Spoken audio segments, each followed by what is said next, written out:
在东突厥斯坦，有数百万的维吾尔人和其他突厥穆斯林被拘留在集中营。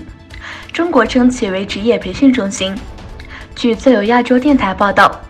中国当局不允许穆斯林为集中营的受害者举行葬礼祈祷。根据最新消息，来自吐鲁番市杉山县勒克春镇的40岁的阿布都热伊姆、50岁的安妮瓦尔和80岁的铁木尔帕萨尔，以及来自喀什市的40岁的尤努斯等6人在集中营中死亡。当局没有将尸体交给家人，这些人的亲戚只被允许看到他们的脸。他们的尸体在警察的监督下被埋葬，只有10多人被允许参加葬礼。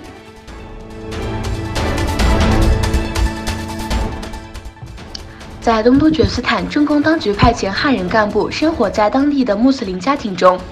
中国称其为兄弟家庭项目，并声称该政策旨在促进民族团结。但是，几乎所有家庭的每个男人都被关押在集中营中。这些家庭中的妇女和儿童被迫与汉族干部同住，其中大多数是男人，他们不得不忍受汉族人的任何不良行为。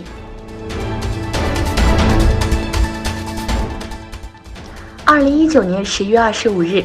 中国、俄罗斯、美国、巴基斯坦代表举行了第2次阿富汗问题4方会议，四方筹审尊重阿富汗主权、独立和领土完整，并讨论了如何支持阿富汗人民实现永久和平。据俄罗斯外交部发布的声明，上述4国在会谈后发布联合声明，同意下一届阿富汗谈判将在中国首都北京举行。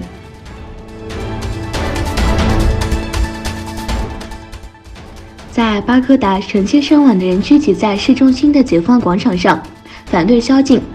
来自巴格达的数千人手里拿着伊拉克国旗，聚集在塔里尔广场。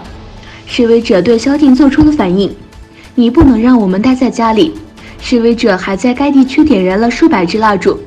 以纪念在反政府抗议活动中丧生的近200人。驻扎在解放广场附近的安全部队继续进行催泪瓦斯和声音炸弹的干预，以驱散抗议者。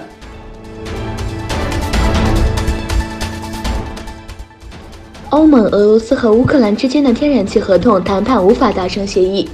欧盟委员会副主席马洛斯·塞夫科维奇表示，欧盟、俄罗斯和乌克兰在2019年后的天然气合同谈判中无法达成共识。塞夫科维奇指出，新的天然气合同应符合欧盟法律，尚未达成协议，